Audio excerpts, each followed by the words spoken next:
Cristo Jesús, a los oyentes de la Voz de María. Iniciamos su programa Caminos de Esperanza, de Fe, de Salvación, en el nombre del Padre, y del Hijo, y del Espíritu Santo. Amén. Grande alegría hoy celebramos el nacimiento de Jesús, Hijo de Dios y de la Virgen María. La voluntad de Dios es que todos los hombres se salven. Por eso nos envió a su Hijo unigénito Jesucristo, que nació de la Virgen María, fecundada por el Espíritu Santo, el Espíritu de Dios.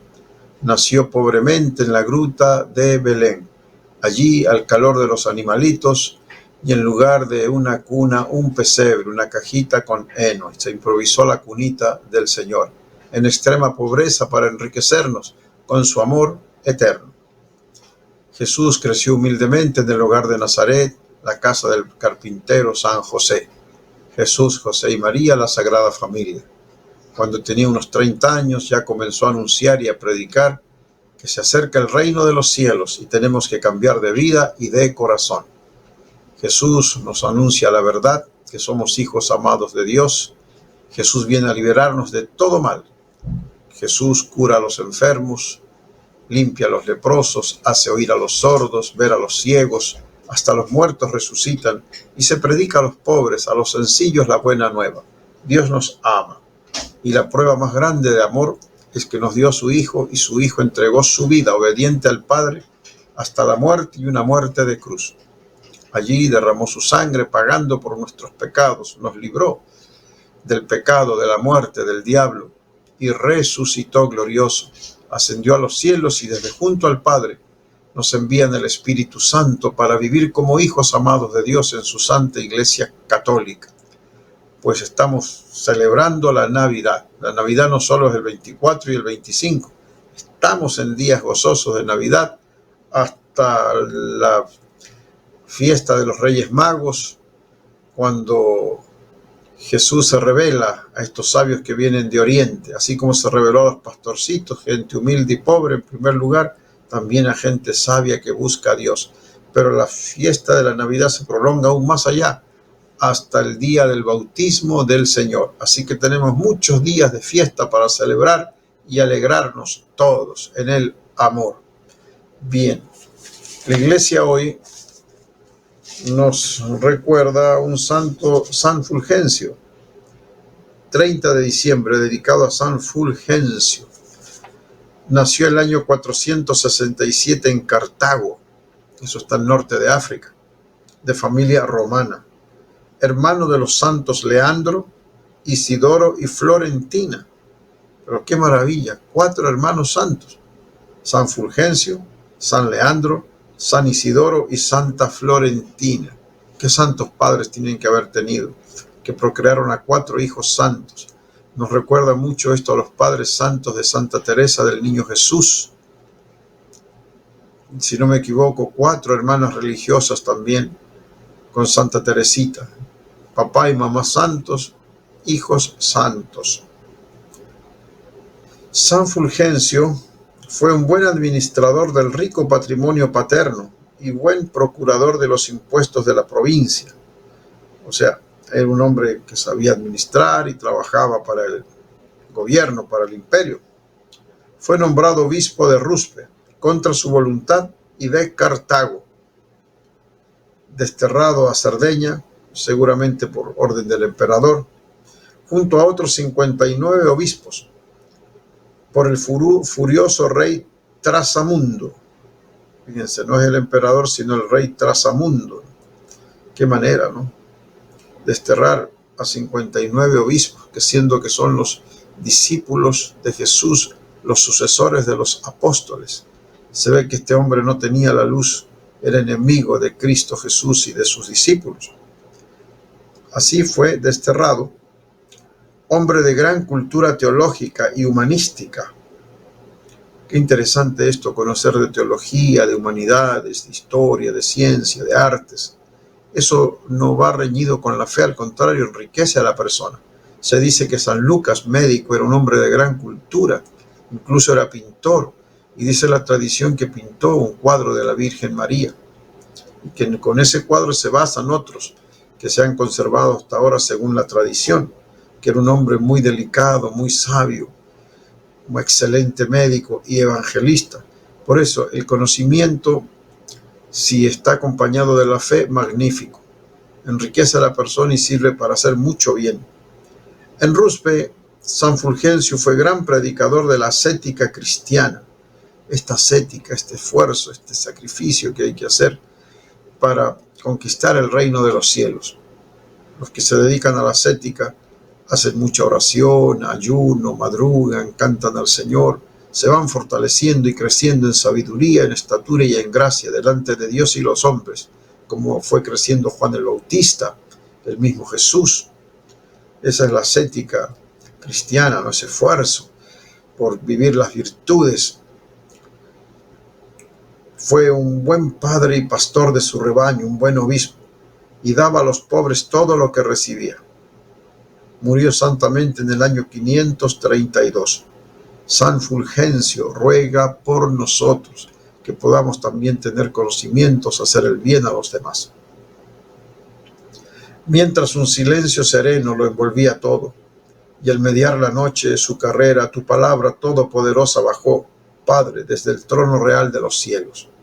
Está tomado del Antiguo Testamento, pero se aplica también a ese verbo, esa palabra eterna del Padre que viene al seno de la Virgen María, a tomar la naturaleza humana. Jesucristo, naturaleza divina, Hijo de Dios, y naturaleza humana, Hijo de María. Viene a salvar a los hombres, a nosotros, pecadores mortales. Por nuestros pecados sufrimos y llevados a la muerte, pero Jesús dice: no, yo pago por vuestros pecados, yo os consigo el perdón, la reconciliación con Dios, y les doy de mi propio espíritu, el espíritu del Padre, el espíritu del Hijo, para que viváis como hijos de Dios, libres del pecado, de la atadura del diablo, y resucito para que resuciten ustedes y tengan vida eterna, y esa vida ya comienza ahora cuando recibimos a Jesús en su palabra, en la Santa Comunión, en la ayuda que damos a los pobres.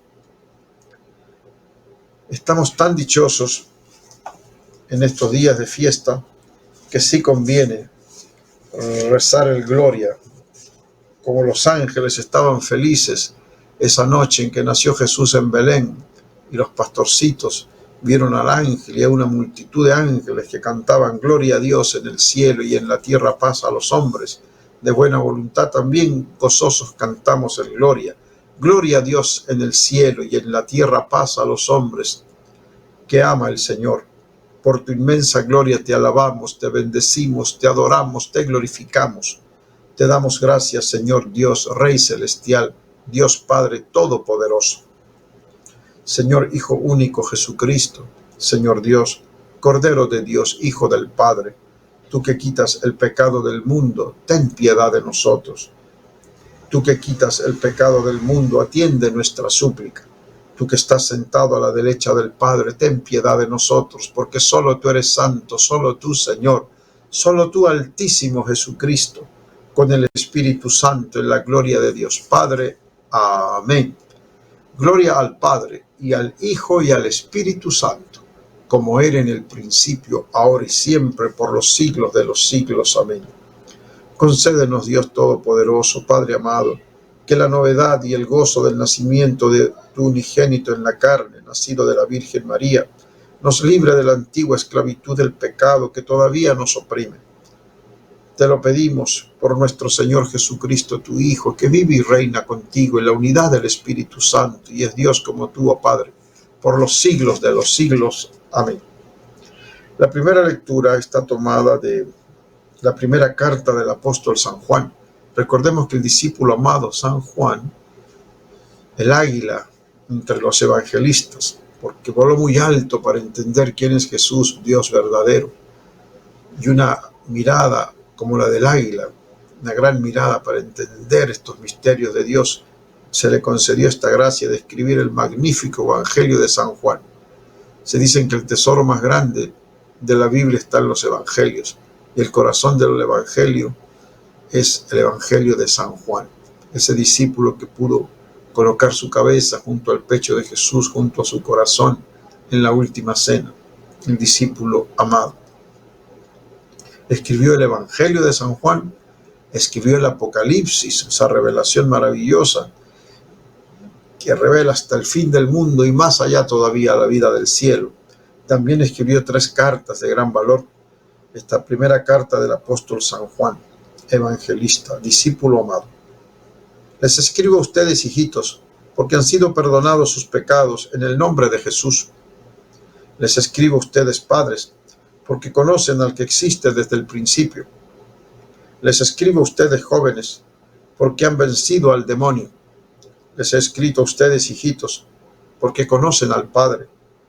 Les he escrito a ustedes, padres, porque conocen al que existe desde el principio. Les he escrito a ustedes, jóvenes, porque son fuertes y la palabra de Dios permanece en ustedes y han vencido al demonio. No amen al mundo ni lo que hay en él. Si alguno ama al mundo, el amor del Padre no está en él. Porque todo lo que hay en el mundo, las pasiones desordenadas del hombre, las curiosidades malsanas y la arrogancia del dinero, no vienen del Padre, sino del mundo. El mundo pasa y sus pasiones desordenadas también, pero el que hace la voluntad de Dios tiene vida eterna. Palabra de Dios, te alabamos, Señor. Y la voluntad del Padre es que escuchemos a su Hijo. Y la voluntad del Hijo es que escuchemos su palabra y la pongamos en práctica. Pidamos la fortaleza, la gracia del Espíritu Santo para escuchar a Cristo, poner en práctica su palabra y ser dichosos como los que construyen su casa sobre roca. Aunque venga la lluvia, aunque soplen los vientos, salga el río y golpee contra la casa, firme, no se mueve. Está en la roca de Cristo Jesús. Es muy bueno también amar la pasión del Señor, recordar la pasión del Señor, y tenemos una devoción piadosa, maravillosa, que Radio María sin falta a las 3 de la tarde la transmite. Adivinen cuál es, a ver, ustedes saben, los oyentes de la Voz de María, ¿qué rezamos a las 3 de la tarde? La hora en que padeció y murió el Señor por nosotros. Sí, la coronilla de la Divina Misericordia que Jesús le reveló a Sor Faustina Kowalska de Polonia, una gran nación católica. Entonces esta coronilla nos recuerda lo que sufrió el Señor y unidos a Él también salimos triunfantes por la cruz de Cristo Jesús. Pero ahora es tiempo más de gozo y de alegría porque ha nacido el niño Jesús y la Virgen María, humilde y santa, lo presenta para que lo vean los pastorcitos. Al lado está San José y después que lo vean los sabios, los reyes magos. Ha nacido para el mundo entero, la salvación del mundo. Gloria a ti, oh Dios, que nos amas tanto, que nos has dado a tu Hijo. Gracias a ti, amado Jesús, que te hiciste pequeño, para que nosotros recibamos el eterno amor de Dios. Del Salmo 95. Alaben al Señor todos los pueblos. Alaben al Señor todos los pueblos. Alaben al Señor pueblos del orbe, reconozcan su gloria y su poder, y tribútenle honores a su nombre. Ofrézcanle en sus atrios sacrificios, caigamos en su templo de rodillas, tiemblen ante el Señor los atrevidos. Reina el Señor, digamos a los pueblos. Él afianzó con su poder el orbe, gobierna a las naciones su justicia. Alaben al Señor todos los pueblos. Por eso nuestra iglesia es católica, universal, en todos los continentes. Está presente anunciando a Cristo Jesús, ofreciéndonos el pan y el vino de su cuerpo y de su sangre, ofreciéndonos el perdón en el sacramento de la reconciliación, el nacimiento de los hijos de Dios para el cielo en el bautismo, el santo matrimonio, familias cristianas, el orden sacerdotal, la unción de los enfermos, y enseñándonos que todo bien que hacemos al pobre lo hacemos a Cristo Jesús, y a vivir en familia, en la iglesia, el camino sinodal, caminando juntos hacia el cielo, con Jesús, José y María. Aleluya, aleluya, un día sagrado ha brillado para nosotros. Vengan naciones y adoren al Señor, porque hoy ha descendido una gran luz sobre la tierra y estamos dichosos. Del Santo Evangelio de nuestro Señor Jesucristo según San Lucas. Gloria a ti, Señor. En aquel tiempo había una profetisa, Ana, hija de Fanuel, de la tribu de Aser. Era una mujer muy anciana. De joven había vivido 7 años casada y tenía ya 84 años de edad. no se apartaba del templo ni de día ni de noche, sirviendo a Dios con ayunos y oraciones. Cuando José y María entraban en el templo para la presentación del niño, se acercó Ana dando gracias a Dios y hablando del niño a todos los que guardaban la liberación de Israel. Una vez que José y María cumplieron todo lo que prescribía la ley del Señor, se volvieron a Galilea, a su ciudad de Nazaret. El niño iba creciendo y fortaleciéndose, se llenaba de sabiduría y la gracia de Dios estaba con él. Palabra del Señor. Gloria a ti, Señor Jesús, que has querido nacer de María y tener la protección de San José y vivir al calor de este hogar santo, la Sagrada Familia, Jesús, José y María. Os doy el corazón y el alma mía. Y gracias porque hay ancianos santos. A veces unos no quieren llegar a ancianos. Ay, dice yo, ¿para qué tanto achaque, tanta dolencia? Fíjense estos ancianos santos, Simeón y Ana. Cómo Simeón escogió al niño Jesús y se llenó de alegría y anunció las maravillas. Cristo, luz de las naciones y gloria de tu pueblo Israel, puedes dejar a tu siervo irse en paz. Y ahora otra anciana santa, que servía al Señor de día y de noche, no se apartaba del templo, con oraciones y ayunos. Admirable, ¿no? Hay mucha gente piadosa que hace oración y ayuna y que es extraordinaria. Son carismas que tiene la iglesia, ¿no? Algo verdaderamente maravilloso. Pidamos al Señor que así como pedimos niños santos, matrimonios santos, familias santas, nos conceda también ancianos santos y que podamos ser ancianos santos. Que el Señor perdónelo todos nuestros pecados y nos permita la conversión de tener una ancianidad santa y feliz con el Señor. Bien. Después de estudiar la palabra, escuchar la primera lectura, el Salmo, el Evangelio, aprender un poquito de San Fulgencio, siguiendo el pan de la palabra de la editorial San Pablo, hay una hermosa oración aquí que dice así: oración al Espíritu Santo. Servir a Dios noche y día. Espíritu de amor, exhala tu aliento sobre mí. Bendice este momento de oración y de compartir divino. Conduce mis palabras, lo que debo decir y la manera como debo decirlo. Amén. Una explicación a las lecturas de hoy. San Juan continúa en su carta la guía para aquellos que desean caminar en la luz. Hoy nos habla de la tercera condición que el creyente debe vivir en su deseo de configurarse más con el Señor Jesús. En principio se dirige a los padres, por la fe que está en ellos desde el comienzo. Después a los hijos, por su vitalidad para vencer el mal. Qué hermoso en la iglesia cuando estos jóvenes cantan al Señor, estos papás que están orgullosos. Mi hijo es un monaguillo, mi hijo canta en el coro, o mi hija enseña el catecismo, ¿no? Jóvenes que han vencido al maligno, están en gracia de Dios y orgullo de sus padres. Y también qué buenos esos padres. Después se dirige a los hijos por su vitalidad para vencer el mal.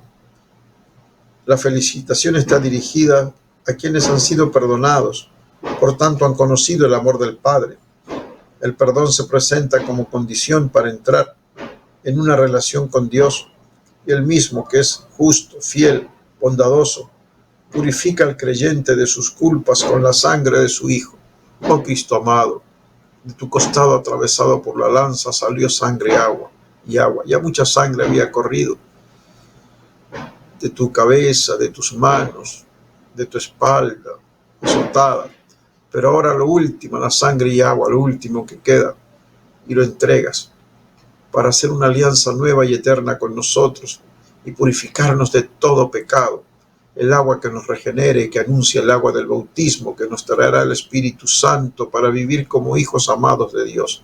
Eso es lo que ha hecho Dios al entregarnos a su Hijo y la entrega total de Cristo por nosotros para que seamos felices y santos. Por eso, Dios, que es justo, fiel y bondadoso, purifica al creyente de sus culpas con la sangre de su Hijo. El Evangelio de San Lucas presenta al personaje en esta ocasión la profetisa Ana, porque hay muchos personajes santos en Navidad, ¿no? El primero, Niño Jesús, Dios y hombre, la Virgen María, San José, los pastores, los magos de Oriente o los Reyes Magos, estos ancianos, Simeón y Ana. Siempre hay personajes importantes. Ana. Recordemos que en otros momentos se nos ha presentado un testimonio en parejas, Zacarías e Isabel, ancianos santos y justos delante de Dios y que fueron premiados por Dios con un hijo en la vejez, Juan el Bautista. Otra pareja, Ananías y Zafira, Aquila y Priscila. Ahora Simeón y Ana, que reconocen al niño Jesús en el templo. Simeón y Ana parecen asociados bajo la función de presentar al niño Jesús y anunciar su misión. Ellos representan el ambiente profético del Antiguo Testamento y el cumplimiento de las promesas de Dios, son testigos. Ana es una viuda y para Lucas este detalle es importante porque simboliza y representa al grupo de los más pobres y además representa al grupo de las mujeres. Con su edad ya muy anciana, el texto da razón de la sabiduría. La descripción que el evangelista hace de Ana corresponde al de una mujer adulta cristiana de la primera comunidad. Al canto de Simeón se une el himno gozoso de Ana, los dos profetas y santos. Ella en realidad se muestra como una acción de gracias prolongada ante Dios. Qué premio también esta mujer ya, que 7 años vive casada, ahora tiene 84, y ha pasado su vida en el templo orando y ayunando, piadosa. Siempre vemos mujeres así y a veces las vemos como medias raras, ¿no? Esta mujer solo pasa rezando, nomás se le ve siempre rezando el rosario, de rodillas ante el Santísimo. Y solo habla cosas de Dios. Deberíamos apreciarlas y admirarlas, porque aquí ellas son hijas de María, hijas de Ana, que ha servido tanto, ¿no? Este consejo vale también para las viudas, ¿no? Hay viudas que con todo derecho quieren casarse, pero también este ejemplo de Ana, que prefiere pertenecer al Señor, miren cómo es recompensado.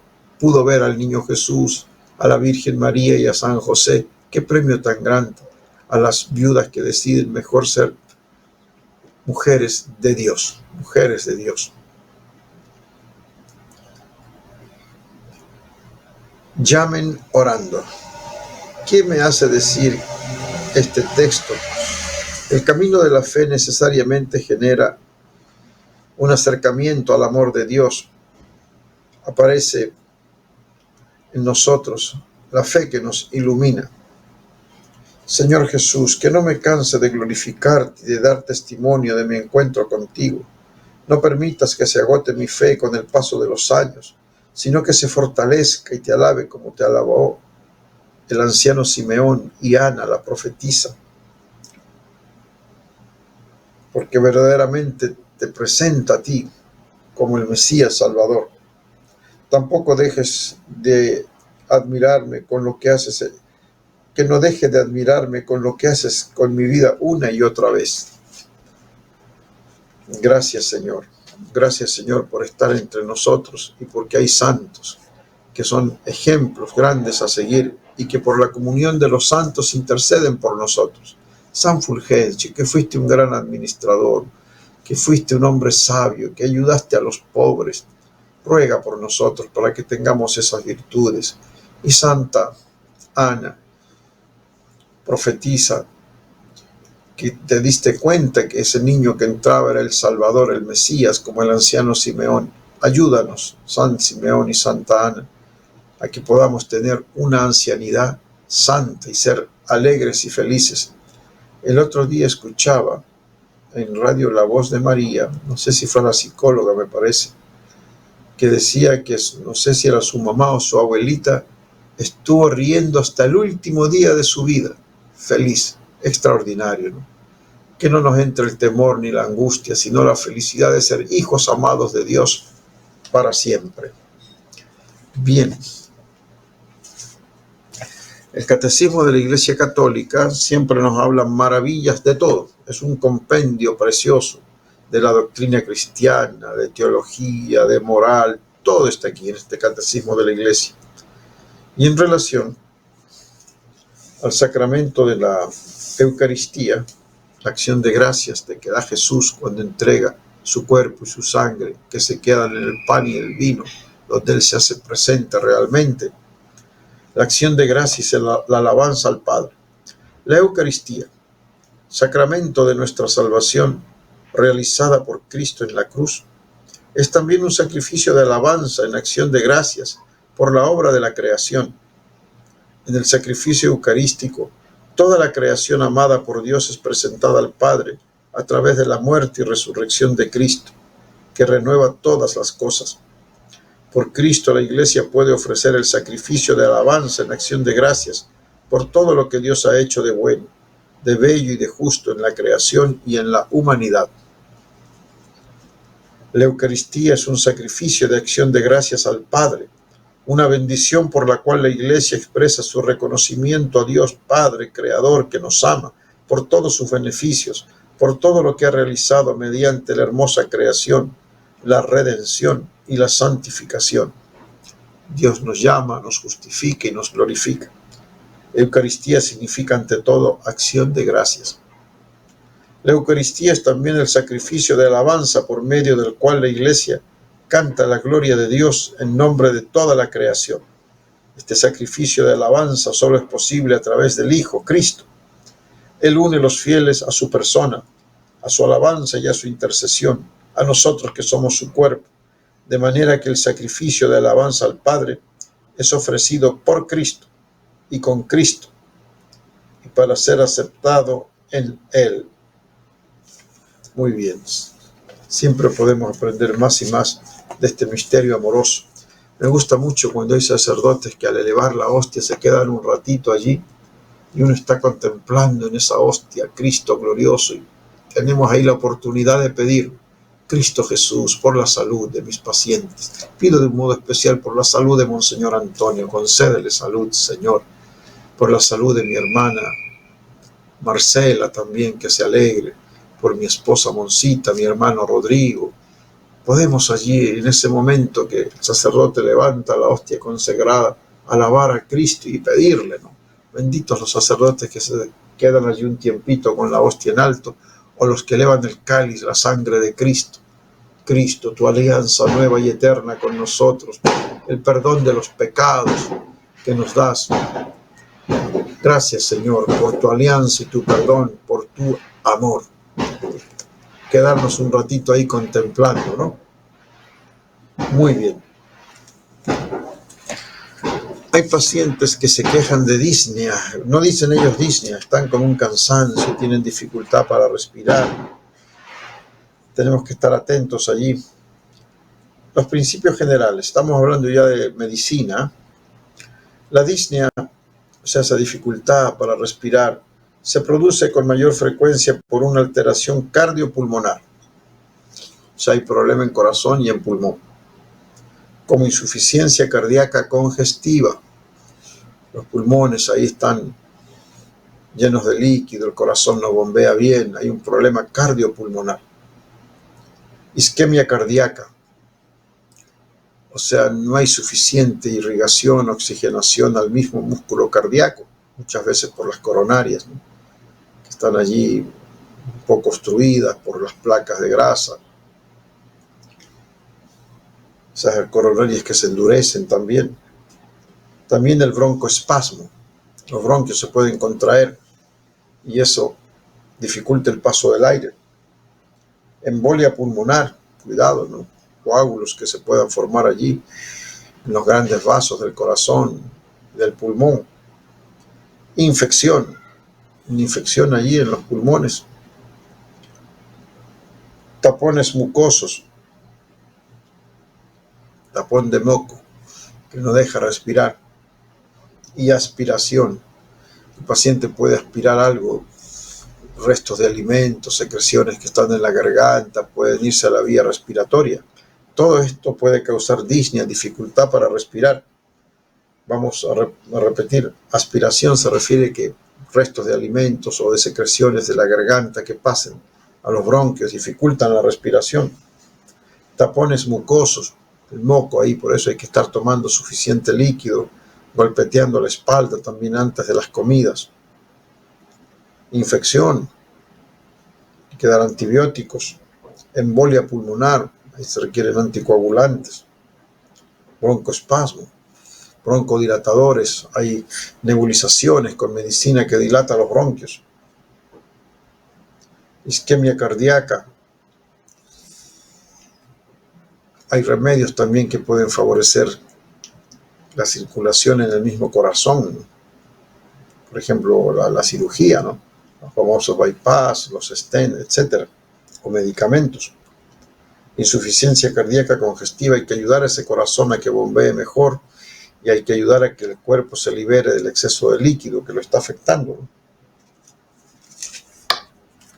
El examen inicial debe incluir una revisión de los antecedentes para detectar enfermedades pulmonares. El paciente puede tener, por ejemplo, enfermedad pulmonar obstructiva crónica, secuelas de una tuberculosis, puede ser asmático, hay que estar atento a eso.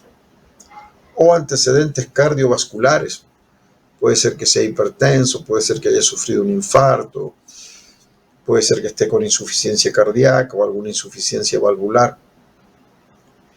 Y un interrogatorio detallado de la enfermedad actual, desde cuándo está enfermo, qué es lo que ha pasado, qué factores pudieron haber llevado a esta dificultad para respirar, a una descompensación. Se debe realizar una exploración cardiopulmonar detallada, escuchar bien los pulmones, auscultar bien cómo está el corazón, tomar bien el pulso, la presión arterial. La evaluación de la oxigenación mediante la pulsioximetría, es decir, el famoso pulsioxímetro que tanto se vendió en el tiempo de COVID. Introduce el dedito y le sale la saturación de oxígeno. Todos queremos estar arriba de 90, ¿no? Las personas mayores pueden tener 92, 93, es una buena saturación. Los más jóvenes pueden tener ya 97, 98, excelente. La saturación de oxígeno. Y una radiografía de tórax es útil en la mayoría de los pacientes. ¿Cómo está la saturación de oxígeno? ¿Y qué dice la radiografía? ¿Están los pulmones limpios? ¿Hay alguna infección? ¿El tamaño del corazón? Si está agrandado, señal de insuficiencia cardíaca. Si hay uno líquido en las bases pulmonares, esto es derrame pleural, por ejemplo. Otras medidas diagnósticas deben ir dirigidas por los hallazgos de la evaluación inicial. Si el paciente tiene esputo, por ejemplo, si es conveniente el examen de ese esputo, el cultivo, ¿no? Para dar un tratamiento correcto, o si hay una infección urinaria, un cultivo, ¿no? También es importante esto. Si es necesario, se debe administrar oxígeno rápidamente. Otras medidas terapéuticas deben ir dirigidas en función de lo encontrado en la evaluación inicial. Bien, entonces, como siempre, los pasos sencillos de la medicina: escuchar, examinar, si es que hay que pedir algún examen adicional, y recetar, ¿no? Esto es importante. Bien, uno de los problemas muy comunes que tenemos también en la consulta son los pacientes que ya comienzan a tener hinchazón de los pies, a respirar con cierta dificultad. Pueden ser pacientes con antecedentes de hipertensión y tienen cierta dificultad para respirar, y el médico sospecha que se trata de una insuficiencia cardíaca. La insuficiencia cardíaca, abreviado IC con mayúscula. Si en un libro de medicina ustedes encuentran esas dos palabras, IC en mayúscula, quiere decir insuficiencia cardíaca, que es un síndrome clínico, o sea, un conjunto de síntomas y signos que presenta el paciente un síndrome clínico en el que se producen alteraciones estructurales o funcionales del corazón. Algo está pasando en su estructura, en la función, que dificultan su capacidad para llenarse de sangre o expulsarla. No se llena bien de sangre el corazón, no se dilate como debería y ni se contrae como debería. Entonces puede ser que tenga dificultad para llenarse o para expulsar la sangre. Lo que produce disnea, o sea, una dificultad para respirar, cansancio y retención de líquidos. Paciente que está con disnea, dificultad para respirar, se siente cansado. Y también hay retención de líquidos, puede verse un poquito hinchado, los pies, por ejemplo, no es típico, ¿no? Se trata de un trastorno progresivo que se asocia a morbilidad y mortalidad altas. Progresivo, o sea que va aumentando progresivamente, y hay morbilidad, significa enfermedad, complicación, y mortalidad altas. Entonces el que tiene insuficiencia cardíaca normalmente se complica y se muere. Pero Dios es grande, para eso están los médicos, para que el paciente viva lo mejor posible todo el tiempo que Dios disponga, ¿no? La insuficiencia cardíaca puede deberse a alteraciones de la contracción del miocardio, lo que se llama una disfunción sistólica, o de la relajación y el llenado, no se llena bien de sangre, eso se llama una disfunción diastólica o de ambas. O sea, hay una falla para contraerse, le falta fuerza para contraerse y expulsar la sangre que debería, eso se llama una disfunción sistólica, o tiene un problema para relajarse y llenarse adecuadamente de sangre, y si no se llena bien de sangre tampoco podrá expulsarse la sangre suficiente. Cuando no puede relajarse y llenarse bien de sangre, dilatarse bien, se llama disfunción diastólica, o puede tener disfunción sistólica o diastólica o las dos. La fracción de eyección del ventrículo izquierdo, cuánta sangre sale del ventrículo izquierdo, se usa para sustituir a los pacientes con insuficiencia cardíaca en grupos, con fines terapéuticos y pronósticos. Es importante ver en qué grupo está para ver qué tratamiento le damos y qué pronóstico tiene. Estos grupos son, primero, una fracción de eyección igual o menor al 40%. Eso se llama una insuficiencia cardíaca con fracción de eyección reducida. Claro, no expulsa la suficiente cantidad de sangre, insuficiencia cardíaca con fracción de eyección reducida si es igual o menos del 40%. Segundo grupo, una fracción de eyección que va del 41 al 49%, o sea, está mejor. Eso se llama una insuficiencia cardíaca con fracción de eyección moderadamente reducida, porque va su fracción del 41 al 49. Y una fracción de eyección de 50 o más se llama insuficiencia cardíaca con fracción de eyección conservada. Curioso, ¿no? Expulsa lo suficiente de sangre, pero tiene un problema de insuficiencia cardíaca. La fracción con medición de 40% o menos, un aumento de la fracción de eyección de más de 10 puntos y una segunda medición de la fracción de eyección del ventrículo izquierdo, que es de más del 40%, se llama insuficiencia cardíaca con fracción de eyección mejorada. Qué lindo, ¿no? O sea que no necesariamente el paciente tiene que ir empeorando. Puede ser también que mejore. Y cuando mejora se llama insuficiencia cardíaca con fracción de eyección mejorada. Gracias al tratamiento y al paciente también que colabora y consume una cantidad moderada de líquidos. Parece que escucho la musiquita. Cuando escucho la musiquita es que ya Pedrito me da 2 minutos. Estamos terminando. Y también la insuficiencia cardíaca se clasifica según su evolución natural por el estadio de la insuficiencia cardíaca del American College de Cardiología o del American Heart Association, según el estado sintomático, y por la clase funcional de la New York Heart Association. o como más conocida como la NIA. Ellos dicen que de acuerdo a los síntomas del paciente, esta clasificación tiene como 90 años, dicen, y sigue siendo útil. El paciente que está en la clase de la NIA o de la New York Heart Association, la Asociación de Nueva York del Corazón, el grado 1 es leve. Tiene ausencia de síntomas o limitaciones cuando se realizan actividades físicas habituales, caminar, subir escaleras, etc. O sea, no tiene síntomas o una pequeña limitación al caminar, subir escaleras, etc. La clase 2 ya tiene síntomas leves, como disnea leve, un poquito de dificultad para respirar, palpitaciones, fatiga o dolor de pecho, y ligera limitación durante la actividad física habitual. La clase 3 o moderada, hay una limitación importante de la actividad debido a los síntomas, incluso con actividades inferiores a las habituales. Por ejemplo, se le dificulta caminar distancias cortas y solo se encuentra cómodo en reposo. Y el grado 4, grave, ya tiene limitaciones importantes, con síntomas incluso en reposo. En reposo está cansado. Ya son pacientes que por lo general están encamados. Entonces así esta clasificación va de 1, 2, 3 o 4. Bien. Yo creo que ya estamos terminando, me parece. No sé, Pedrito, si me puedes dar una ayudita. Seguimos.